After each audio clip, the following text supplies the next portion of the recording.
미국의 보스턴에 가까운 서머빌이라는 작은 도시에서 이런 일이 있었다고 합니다. 시당국이 성탄절을 앞두고 시청 앞에 예수님 탄생 장면을 모형으로 만들었습니다. 우리도 그렇게 만든 거 볼 수가 있지요. 마리아와 요셉 만들고 짐승도 만들고 목자도 만들고 동방 박사도 만들고 또 아기 예수님 만들어서 구유에 이렇게 누워 있도록 예쁘게 예수님 탄생 장면을 모형으로 만들어서 시청 앞에다가 이렇게 전시를 했습니다. 그런데 하루는 누군가가 밤에 예수님을 훔쳐가 버린 겁니다. 다른 건 다 그대로 있는데 포대기까지, 심지어 포대기까지 그대로 있는데 예수님만 딱 없어진 거예요. 그게 얼마나 난처하게 되었습니까? 당황해서 신당국에서 계속 방송으로 알리고 제발 그 아기 예수님을 훔쳐간 사람은 제자리에 돌려놓아 주시면 고맙겠습니다. 간청을 했습니다. 훔쳐갔던 사람이 무슨 마음에 감동이 있었는지 어떻게 되었는지 어느 날 밤에 예수님을 다시 갖다 놓은 겁니다. 그래서 그 불상사는 해프닝으로 막을 내렸습니다. 그러나 이 사건은 사람들에게 아주 중요한 교훈을 하나 남겼습니다. 예수님이 없는 성탄절은 아무 소용이 없다. 다 있었는데 박사도 목자도 마리아 요셉 짐승 모든 것이 다 있었는데 예수님이 없으니까 아무 소용이 없더라는 겁니다. 예수님 없는 성탄은 아무 소용이 없다. 아주 귀중한 교훈을 그 도시 사람들에게 남겼다고 합니다. 실제 그렇지요. 성탄절의 주인공은 당연히 예수님입니다. 예수님 없는 성탄은 아무 소용이 없습니다. 그런데 우리 주위를 한번 보십시오.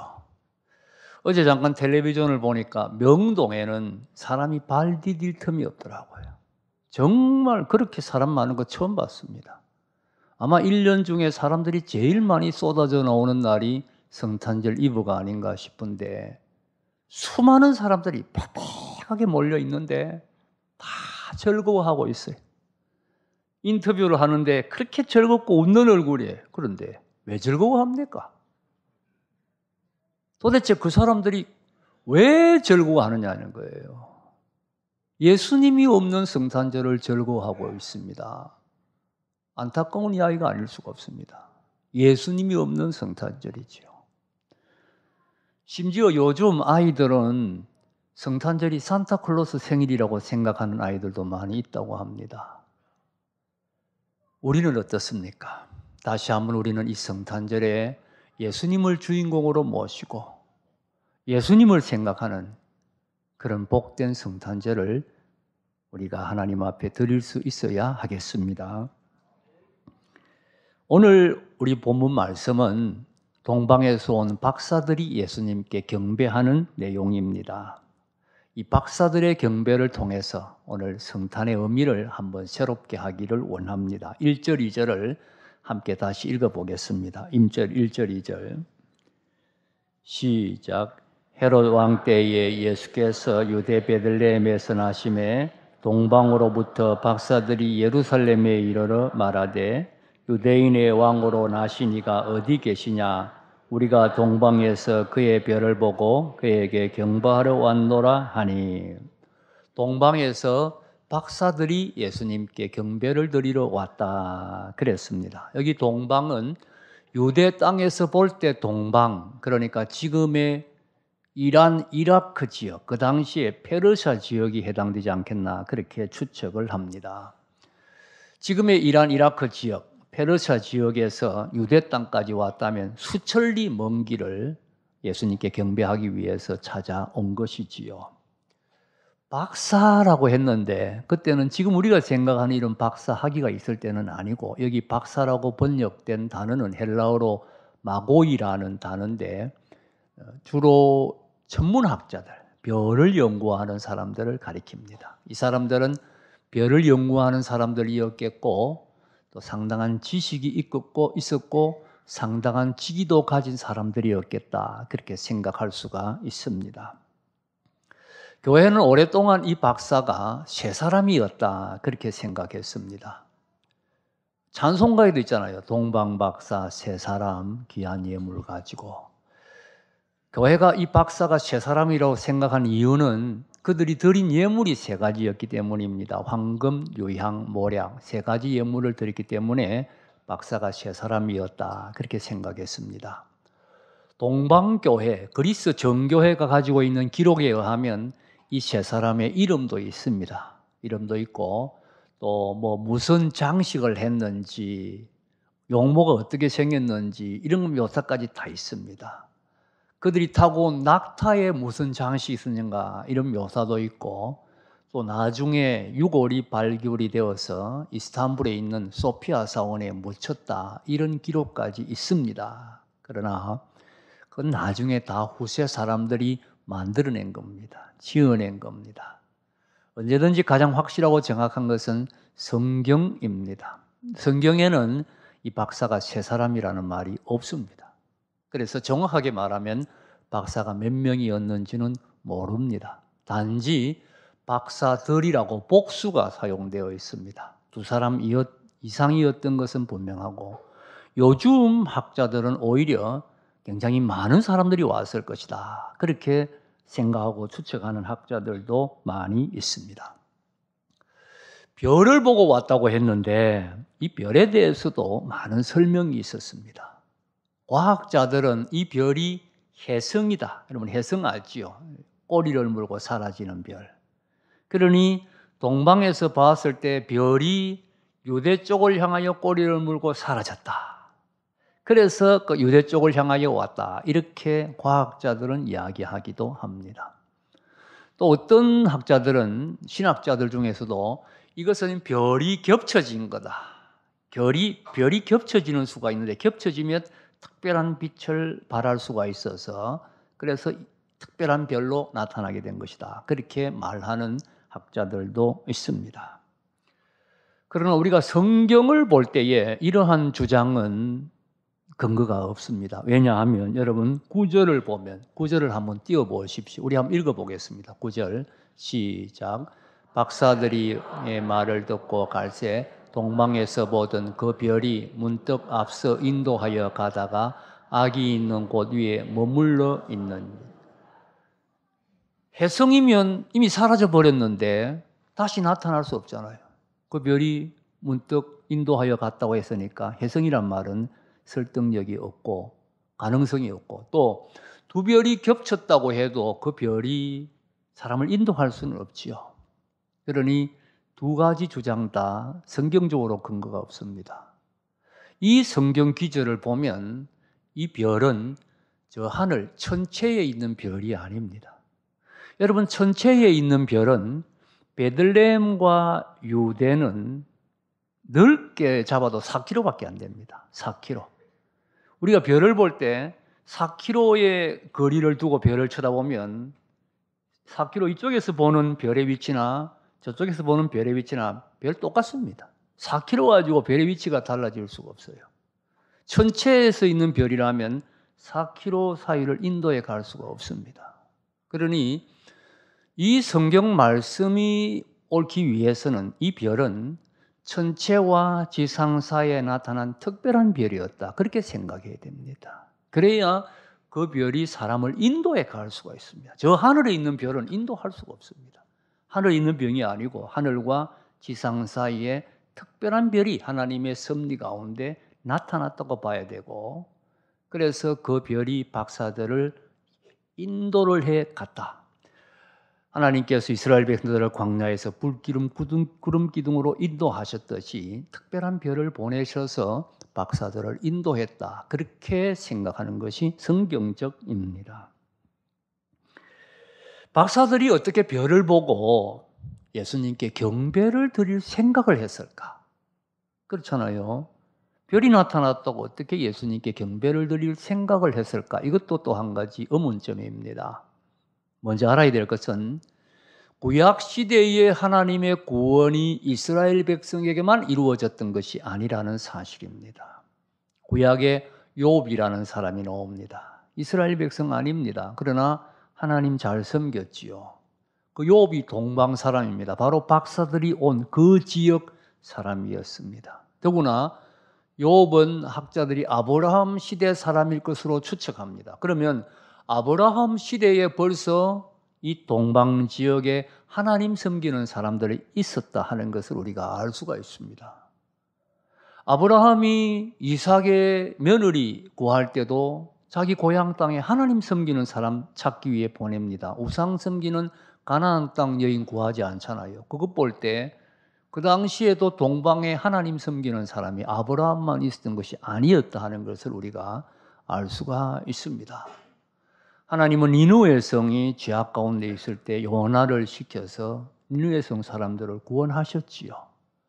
이스라엘 백성들이 가나안 땅에 들어올 때에 벌써 가나안 땅 들어오기 전에 그 땅에 발람이라는 하나님의 선지자가 있었습니다. 이렇게 볼 때에 구약 시대에도 유대 백성 아니고 이스라엘 아니고도 하나님 섬기는 사람들이 많이 있었다 하는 것을 알 수 있습니다.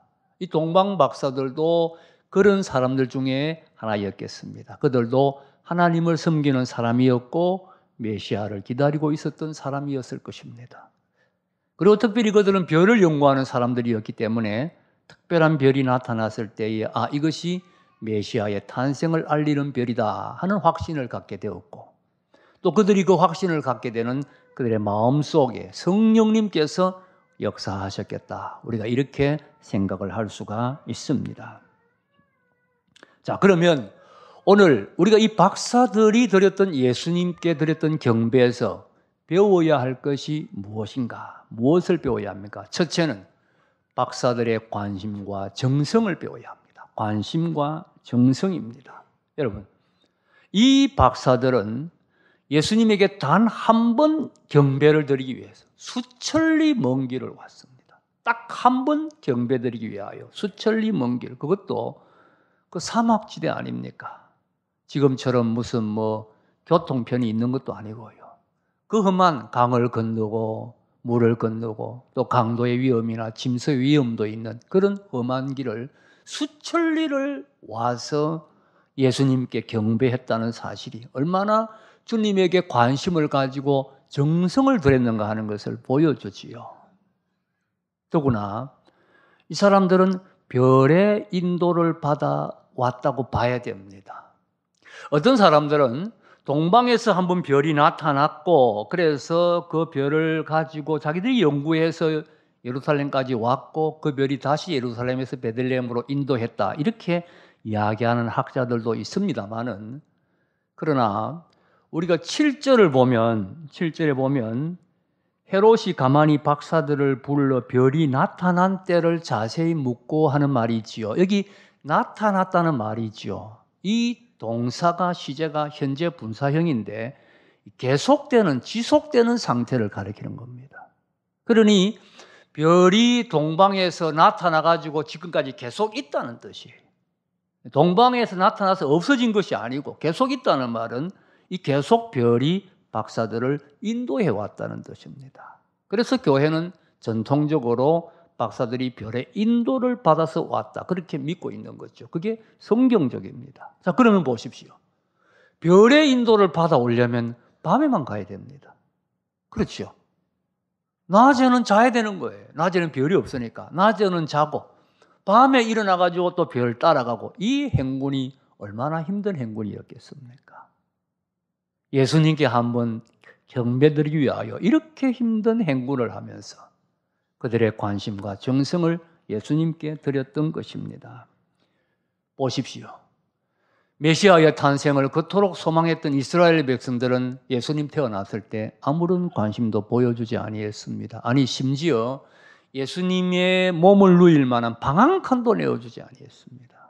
방한칸이 없어서 짐승들의 우리에서 태어나셨지 않습니까?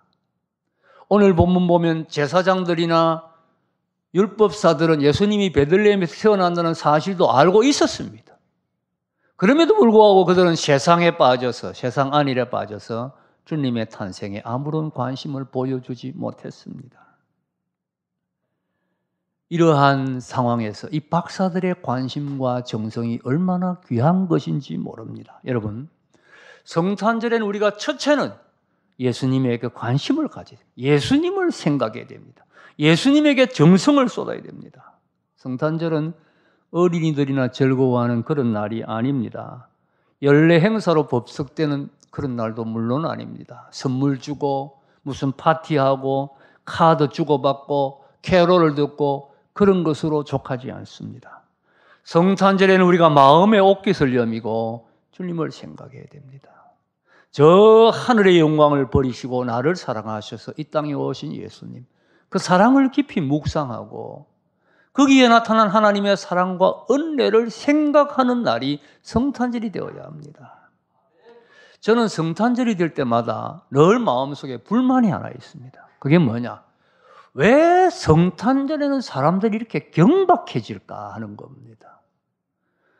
메리 크리스마스라고 성탄절에 즐거워하는 거 좋습니다. 즐거워 날이지요. 그러나 그 즐거움이 너무 경박하다. 저는 평소에 그런 생각이 많아요.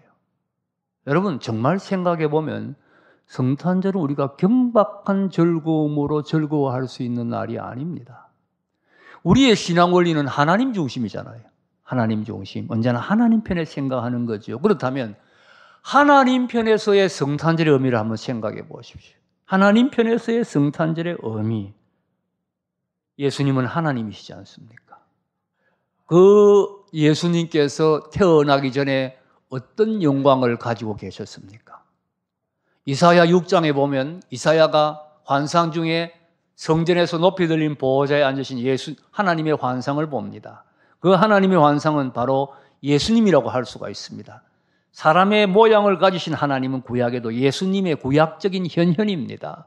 그런데 그 예수님이 얼마나 거룩했던지 천사도 그 앞에서 두 날개로 얼굴을 가리우고 두 날개로 발을 가리우고 두 날개로 날면서 거룩하다 거룩하다 거룩하다 외칠 때에 성전 안에 연기가 가득하고 성진 문지방의 터가 막 흔들렸습니다. 이것이 예수님의 영광이었어요.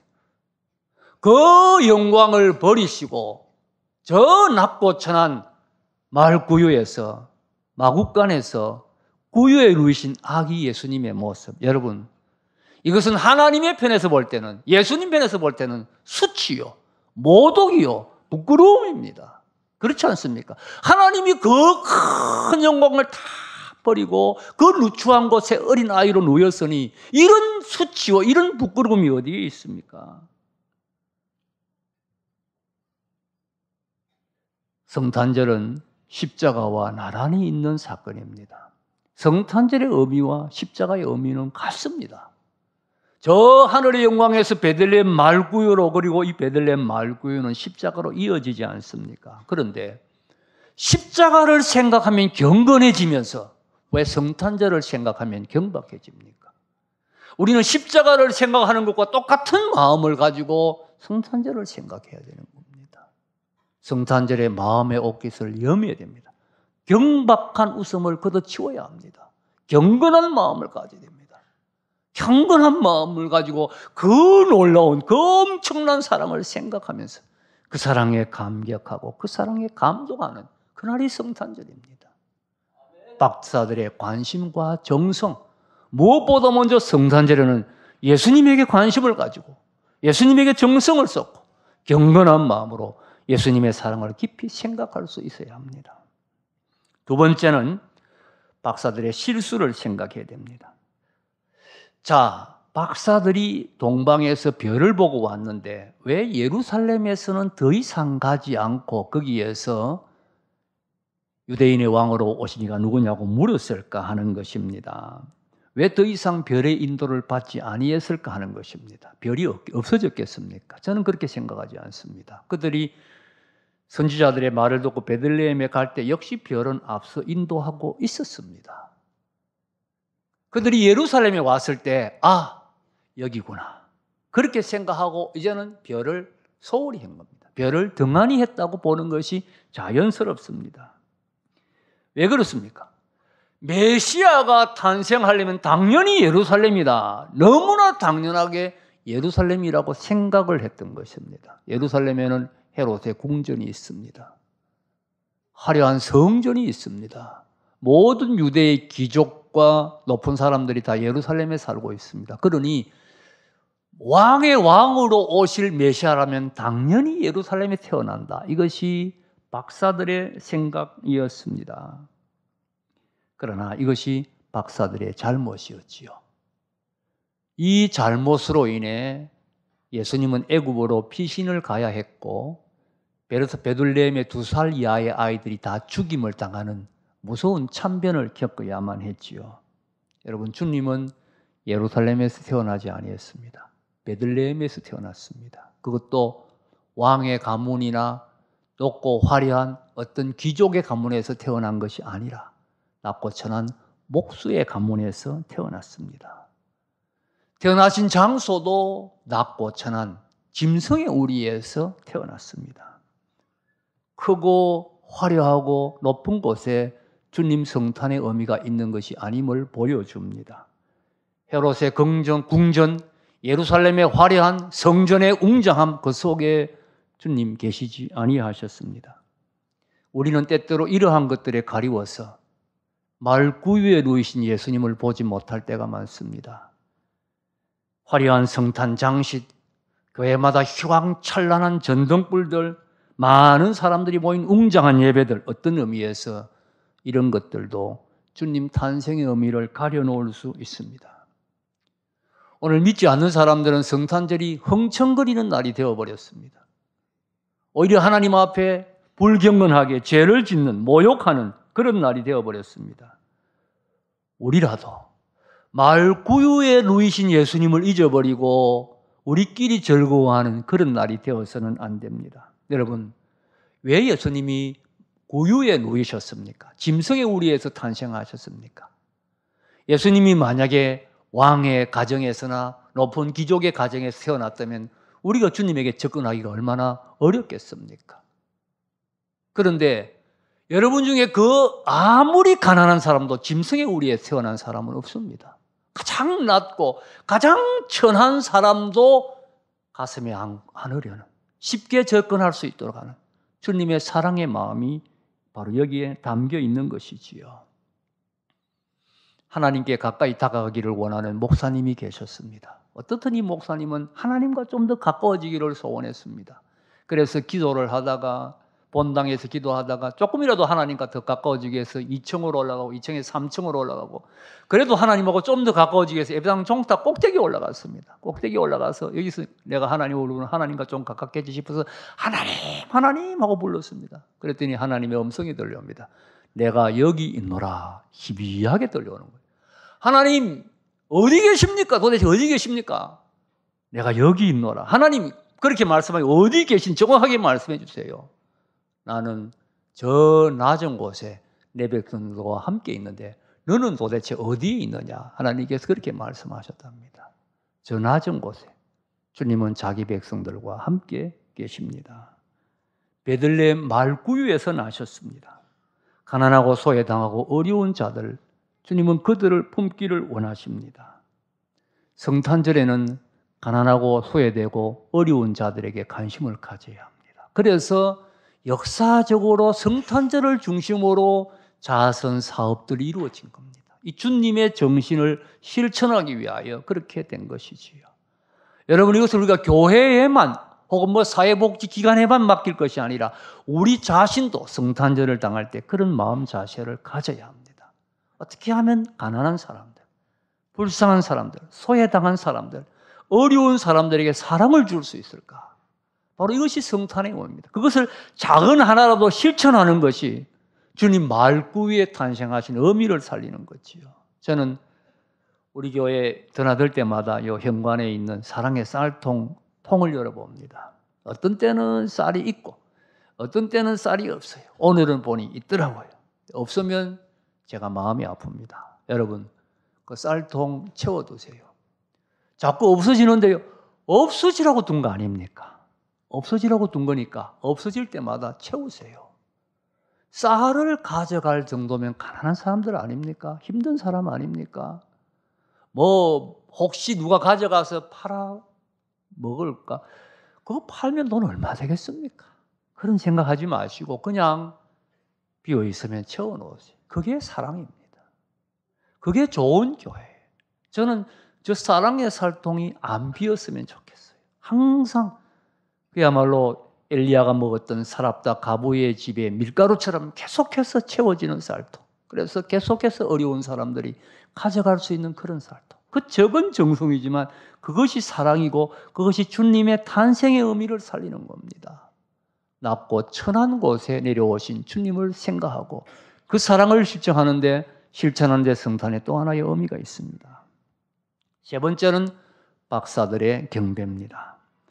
우리가 아무리 성탄절에 주님에게 관심을 가지고 또 주님의 사랑을 실천한다고 해도 그것으로 온전한 성탄절을 보냈다고는 할 수 없습니다. 가장 중요한 한 가지를 더 박사들에게서 배워야 합니다. 그것은 박사들이 예수님께 드렸던 경배입니다.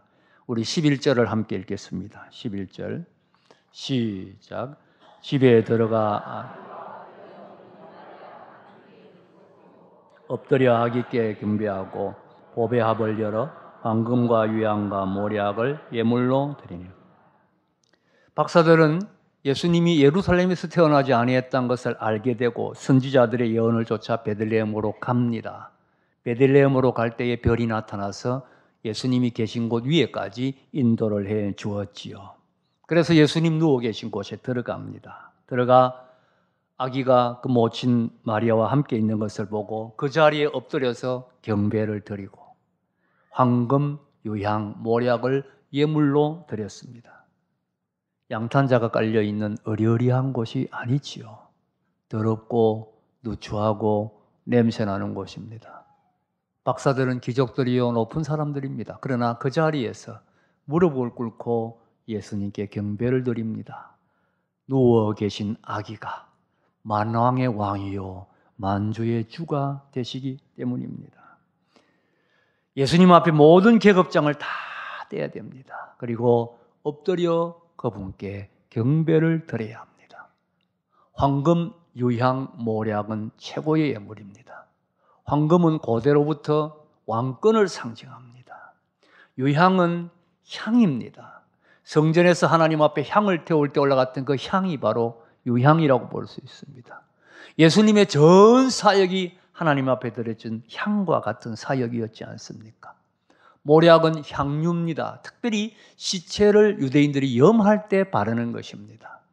예수님 십자가에 못 박기 전에 마리아가 이런 향을 예수님 발에 부었고 또 예수님 십자가에 죽으신 다음에 시신을 내렸을 때 여자들이 향유를 예수님 몸에 발랐습니다.